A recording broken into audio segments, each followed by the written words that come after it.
into this mix. How's it going, everyone? This is Derek Bros with Activist Post and the Conscious Resistance Network.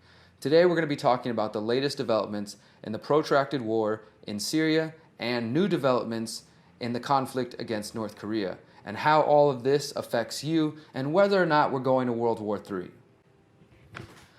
First off, I want to say this. I am not an expert in geopolitical analysis.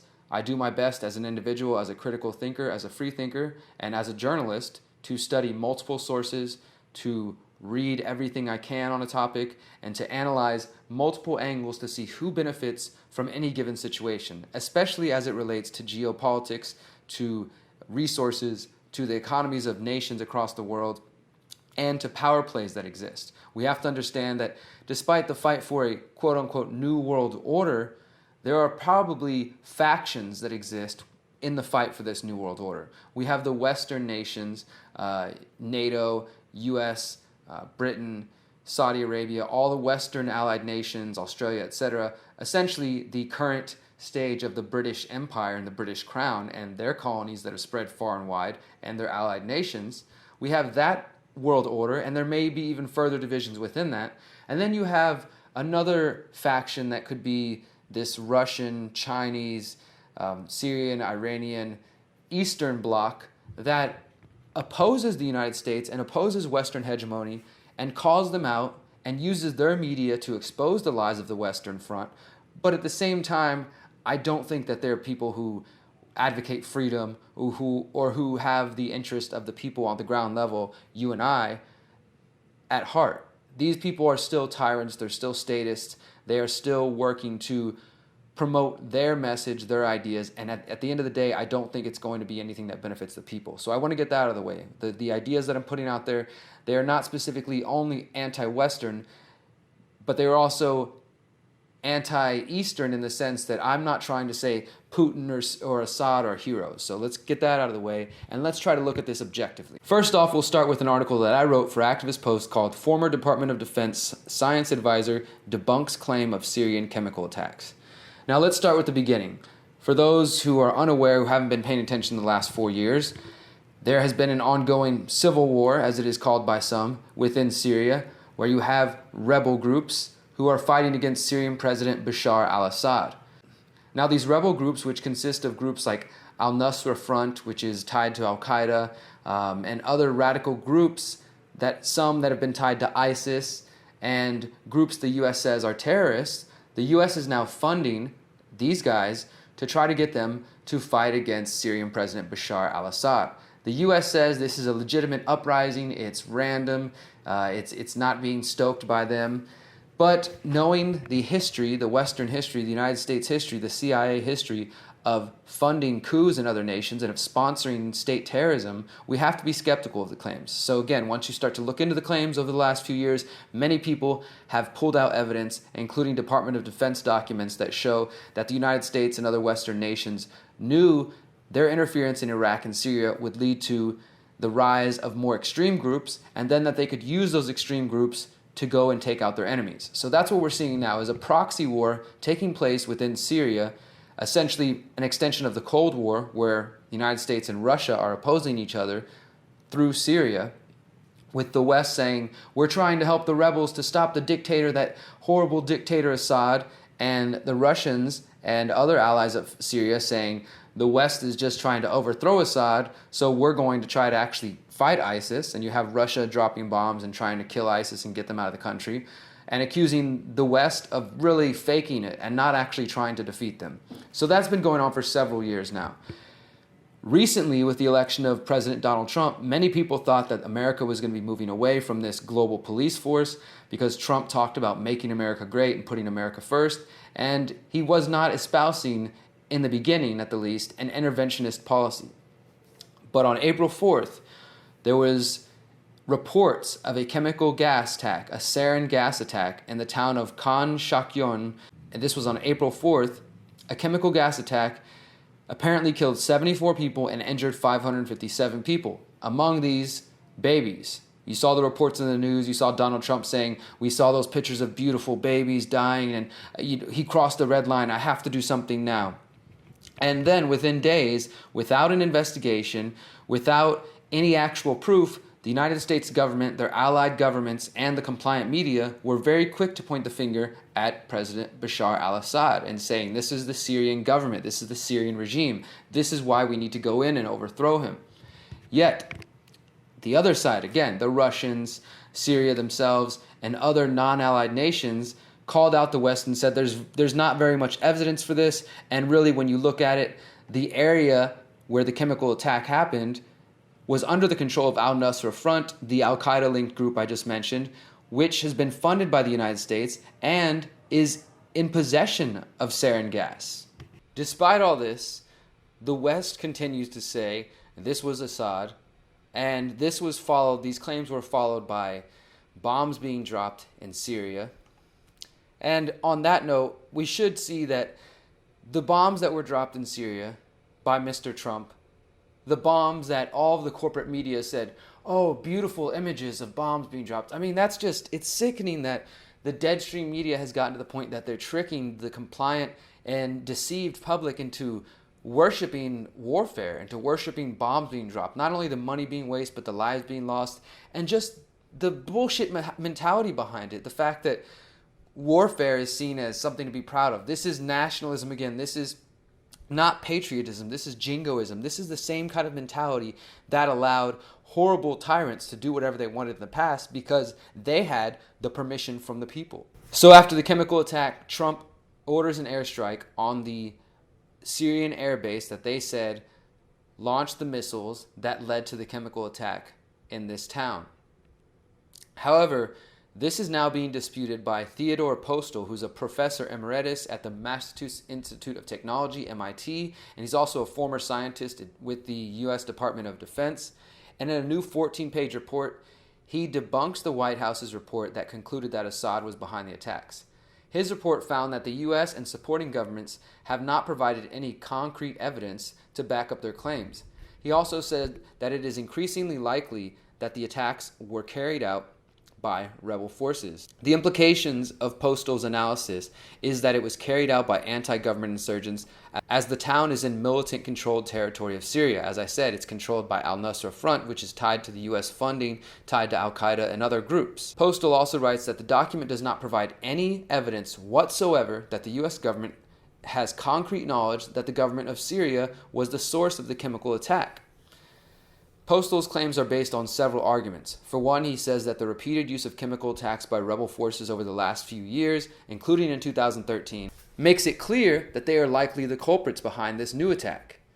Also, he examines the main piece of evidence put forth by the White House, namely photographs which purport to show a crater with an artillery shell that the U.S. says contained the sarin gas. And there's a crater where a bomb most likely dropped, and there's a canister in there. And they said that is the sarin gas canister. However, Postal is saying the conclusion is based on an assumption made by the White House when it cited the source of the sarin release and the photographs of that source. My own assessment is that the source was very likely tampered with or staged, so no serious conclusion could be made from the photographs cited by the White House. He also notes that the damage to the shell is not consistent with being dropped from an airplane. He believes the damage indicates that an explosive charge was placed on the shell containing the sarin gas and then detonated. So this goes on and on just to show you that this is more than likely a lie. I've got another 2 articles here that I want you to read on your own. One is called The Top 10 Reasons to Doubt the Official Story on an Assad Poison Gas Attack. And it gives you some good things to think about there. The other one that I want you to look at is called 5 Major Stories That Blow the Official Narrative on Syria Out the Water. And some of the most telling are that award-winning journalist Seymour Hersh has reported that Hillary Clinton approved sending sarin gas to rebels used to frame Assad and to start the Syrian war. So you can look into that. That was coming from a new essay from him, a new report from him. We also can go back and remember that Putin previously revealed that ISIS, our supposed enemy in Syria, is funded by 40 members of the G20, these 20 biggest nations, most strong, wealthy nations in the world that are allies to the United States. Putin said that there is evidence that they are funding ISIS. There's also this declassified CIA document from 1983 that show that there's been a long-term plan to destroy Syria for an oil pipeline that could benefit the U.S.'s ally, Turkey. And then you also have more recently General Wesley Clark, after 9/11, giving an interview to Amy Goodman saying that the U.S. has a plan to go into 7 different countries. They're going to go into Iraq, Afghanistan, Somalia, Libya, Syria, and then eventually Iran. I think he also said Lebanon as well. So essentially, the West is planning to take over that whole area and carve it up for their allies, Israel, Saudi Arabia, among others, and to use it for whatever purposes they choose. And you're being fed a lie that this is all about saving beautiful children, or this is just the latest stage of helping some rebels. And in the Syria front, we also had another recent attack that was being blamed on Assad now. There was a bus bombing that just happened days ago, I think this weekend now.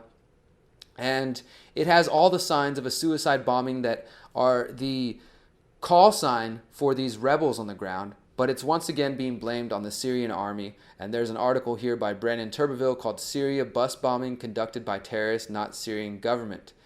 And I advise you to read that as well. All the links will be below this video so you can read that. Before we switch gears here to talk about North Korea, I want to just read from you this new piece that came from the anti-media called The Real Reason Trump Bombed Syria. And I think this paints a picture of what's really going on behind the scenes. It says, as Trump learned once he moved into the White House, government cannot be stable without the support of the fourth estate, that is, the media. And without threats from abroad, there isn't a war to sustain the state. So that's why the press is now so important and has been important in blowing up and magnifying a threat, so that the state's rationale for military action sticks. And this is a key point. As many in the libertarian movement call this escalation in Syria the new Iraq, one can only hope for a moment of clarity to shake the president's core and bring him back to his previous stance. But if history is any indicator, hope shouldn't guide us in this moment of darkness, as even some of the president's most trusted advisors are left on the sidelines, wondering what could happen if Trump had just been cool under pressure. Alas, Trump isn't the leader of a free nation because a nation of free men have no leader. If anything, he is shaping up to be just another politician, chronically unaware that there are drastic, unseen consequences for his military actions. So Trump is falling into the same line as all the other people before him, pushing for more war, more war. This little piece that I'm going to show you comes from Nobody Knows What's Happening in Syria, but everyone is bombing it anyway, also from the anti-media. It's a report that I suggest you check out. It says there's no happy end to this story, not least one that involves multiple state actors heightening their involvement. It's time to admit that the U.S. ultimately tried and failed to remove a dictator who directly threatened its economic interests from power, one who may or may not be responsible for some of the most egregious human rights violations in recent history. In that context, the Syrian people have suffered enough, in a geopolitical chess game they never asked for. A viable solution must involve less violence, not more of it. Once a peace process can be achieved, the people of Syria can decide their own fate of Assad. They can decide what they want to do with their leader and what they want to do with their country. So that was what's going on in Syria. And then all of a sudden it seemed like Trump switched gears and there was a ramping up, and there continues this week to be a ramping up of talk of North Korea. Just last week, I posted this on Facebook. These are reports on North Korea from the last couple hours. Foreign journalists in North Korea told to prepare for big event. China tells military to be ready to move to North Korea border. Why Trump may be about to decapitate North Korea. Trump says he's prepared to take on North Korea without China if needed. Kim Jong-un orders immediate evacuation as tensions with U.S. escalate. Trump on North Korean threats. We are sending an armada. And all of these are in response to reports that the U.S. was sending naval troops and ships to set up along the border of North Korea and to get as close as they can on the South Korean side. At the same time, China is sending troops. And just a couple days ago, you had Vice President Pence saying that the era of patience with North Korea is over. Then you also have an ex-Pentagon chief saying North Korea is not suicidal, they won't attack the U.S. first. Syria and Russia oppose Western empire. They're not going to support it, they're not going to allow it, and they've made that clear. Trump's dropping of bombs on Syria may actually have been a sign to China, we're willing to use bombs, to North Korea, hey, we could be coming for you, or to Russia, hey, we're going to drop bombs. Even if Trump didn't actually hit the target he supposedly intended to, or maybe he didn't even intend to hit a target, it was just a message. it is now clear that the U.S. is willing to drop bombs once again on nations they have not declared war with. And this really shouldn't be news to anybody who's paid attention, because right now the U.S. is taking tax dollars from people like you and they're funneling it to Saudi Arabia to fight their war in Yemen. The U.S. is dropping drone bombs in Yemen, Somalia, Pakistan. Last week we dropped the mother of all bombs, the biggest non-nuclear weapon that we have, the U.S. military has, on Afghanistan. The increasing of reports about the danger of North Korea, I have trouble deciding whether or not these are legitimate and people should be concerned, that we should be buying our bunkers and buying our iodine so we don't die from nuclear war, or if this is just a part of this fear paradigm. You know, I hesitate to even report and talk about these things because I think it's important for us to know what's going on geopolitically. We have to understand that there are false flags being pushed, there are lies being pushed by the Western media and the Eastern media. Most of these people do not have the common man and woman and human beings' interest at heart. They are only thinking about themselves, and we have to recognize that. But we got to cut through the bullshit, and we actually have to try to find the truth. North Korea, the people there are heavily propagandized. They're heavily indoctrinated. People who have escaped, some of them have come to find a more free life living elsewhere. Some of them have come to be puppets for the Western media in order to spread anti-North Korean propaganda. Either way, we can see that the man who runs that country does not seem to have his people's interest at heart. But he also opposes the Western powers. So we maybe will agree with him on one issue, the West is a problem, but the idea of supporting Putin or North Korea or Syria, it should disturb you just as much as the idea of supporting the United States dictators and supporting Britain's dictators and all the other tyrants of the West. I don't want to support any tyrants. I don't want to support any of these people and any of their status machinations. I want to support the people. And at the bottom of it, we have Syrians, we have Russians, we have North Koreans, we have Iranians, we have Americans who are all fighting to just live free and to live the way they want to. And they have people that have dominated and taken control of their country, both within the government and within various NGOs and nonprofits and think tanks and the media and the military that all form this complex that are really fighting to control and dominate. So at the end of the day, maybe you should be aware that there's a possible nuclear war on the horizon, that people like Trump and his advisors, the neocons and the neoliberals who are thirsty for war, are willing to push us that far.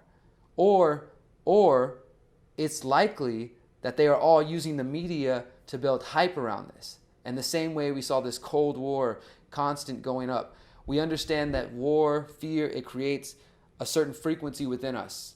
It takes us off balance. We are not living in line with peace and with love and light and truth. We are thrown off and we give in to the fear. We give in to all of the worry. And not only that, people like Raytheon and others, their stocks, they skyrocket. They're making money and profiting off war, off death, off violence. And the media is definitely making money off your fear. So I want you to be aware of these things. I want you to pay attention. I want you to be aware that the West feeds you lies. Don't buy their bullshit so easily. But at the same time, don't allow them to be sucking you into the fear paradigm. All of the links I covered will be in the information below. Please do the research. Find out for yourself what you think. It's up to you to form your own opinion and to look into reality and see if you can find the truth. Because that's what we're ultimately after. We're ultimately after truth, justice, and building a better world. Thank you guys for listening. Once again, my name is Derek Bros. If you like this message, please follow me on patreon.com/DerekBros. Support independent media so I can continue to do this. Thank you guys. Remember, you are powerful, you are beautiful, and you are free. Peace.